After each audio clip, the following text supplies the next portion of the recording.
Thought it was about time for a new wire wheel. Let's compare them. Yeah, I'd say so.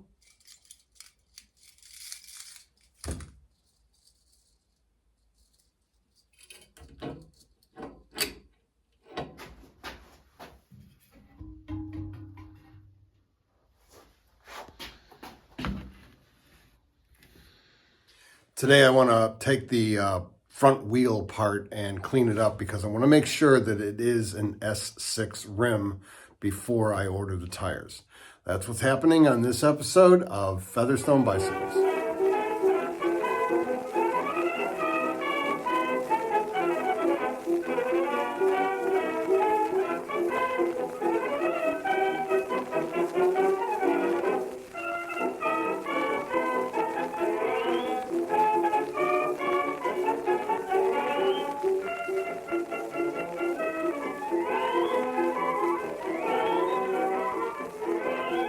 So I think we're already running into a problem because I'm sure you're not going to be able to see this, but this says it's an EA3. This is the front wheel.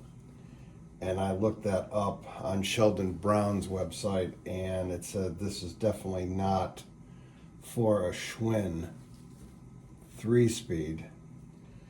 And there are no markings on the back wheel. But at any rate, we're going to take this one apart.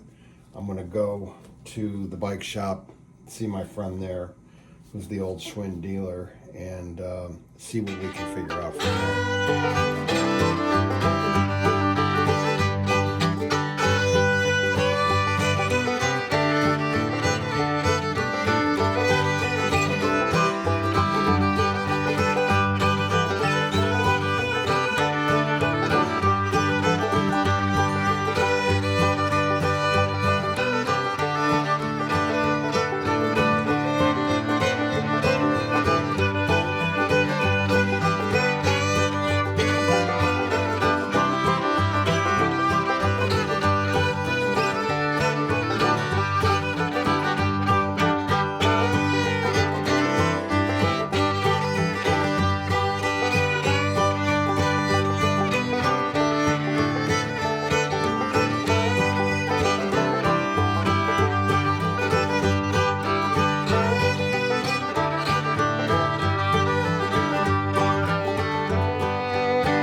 And took the other wheel apart as well. These are the only rims that I have close to 26-inch rims. All the other ones are larger. They're 27 or 28-inch. So anyway, the one I was working on there, the front one, I went ahead and took the back one apart as well. From edge to edge, that's a little over 23 5/8. So yeah, it's a little over 23 5/8, so, or less than 23 3/4. And the back one was 23 7/8. So my first problem is I have two different size rims. My second problem is that we know that this EA1 is not an S6 rim. The other problem I have with this rim upon closer inspection is that the chrome is flaking off of it. So I don't think it was a Schwinn or a Schwinn approved rim, because in all the years of my doing this, I've never seen that problem unless the wheel was severely damaged. This just looks like it's a poor quality chrome job. Now, and that was the front wheel. The rear wheel doesn't appear to have that. I mean, I haven't taken the wire wheel to it, but it does have some marks on it, but I can't tell whether it's pitting or whether that's actually the chrome flaking off. But in any event, it doesn't have any marks on it.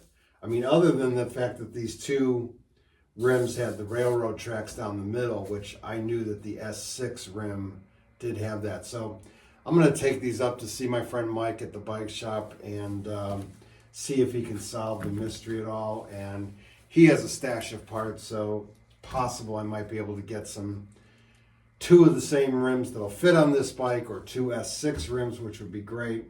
We'll have to see.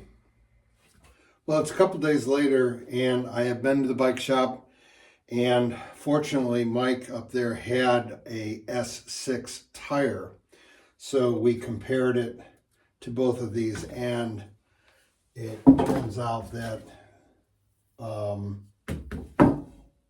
this one is an S6 rim, and this is the larger one. So, of course, the tire was too big for this one. So this one is no good. This one is an S6 rim, even though it doesn't have any markings on it. The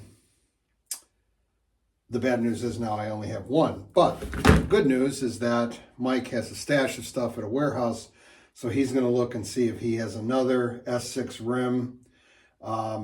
I forgot to mention to him that I would also need the hub, but he'll probably find a whole wheel intact. Otherwise, I've got some other wheels here that have front hubs on them, so I'm going to look and see if I've got the right hub for that era for a collegiate bike. And then while he's at it, he's also going to look and see if he has that Schwinn handlebar stem. So pretty good news all the way around. Anyway, nothing to do here now but to clean this one up. I'm not going to bother with the spokes because I'm not sure if those are going to be good for whatever hub we're going to put on this. So at least the next step will be to clean this up.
I know I say this every time, but it still, every time, amazes me how nice these rims come out after decades of being, in this case, in a damp basement. It's just incredible. Even a little bit more steel wool at the end on this is going to make it even pop more. But yeah, that is quite amazing. That is why Schwinn quality was Schwinn quality.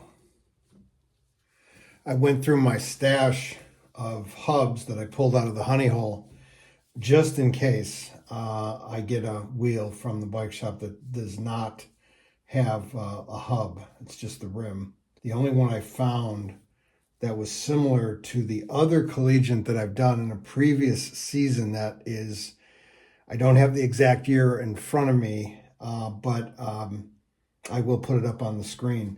The front hub on that bike, what I should say is this hub looks closest to the hub on that bike, and it does say Schwinn approved, made in Germany.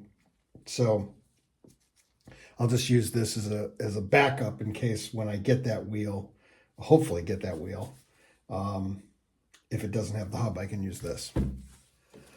So we don't have anything else to do on the front wheel, so I was looking for other things to work on, and I might as well get started on these pedals because they are pretty crusty.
Further with some simple grain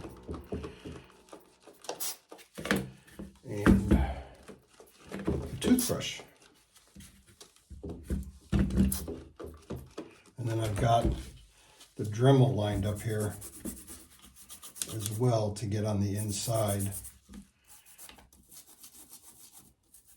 here.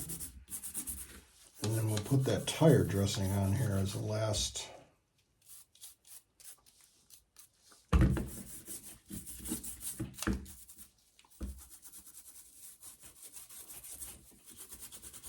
Put them in the solvent there to just easily get the grease off. I'm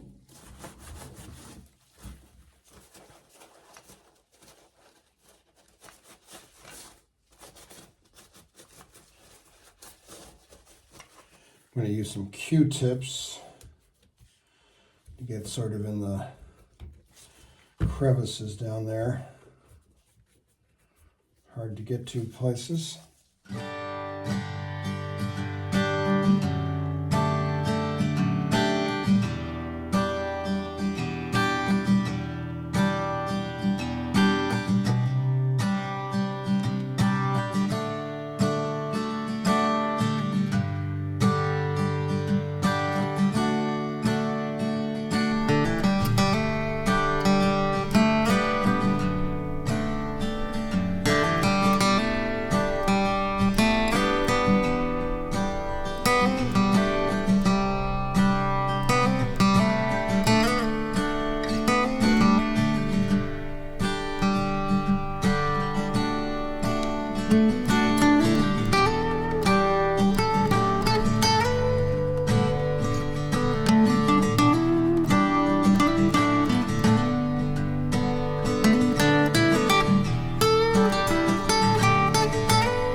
That brass wire wheel on the Dremel really brought out the Schwinn approved end of this, as well as shining these up a little bit. And now as a last little bit, our Meguiar's Hot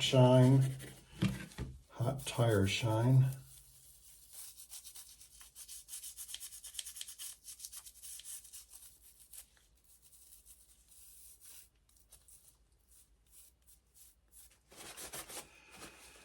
And those look almost brand new. And just one last little step. Instead of grease, I'm going to put this new that I got Pro lubricant from Sunlight down in there.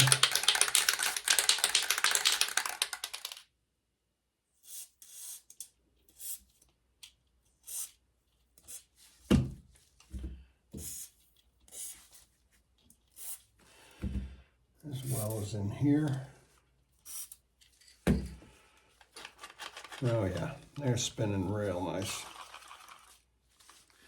That's going to do it for this episode. Thanks for sticking with me, guys, and I hope to see you next time on Featherstone Bicycles.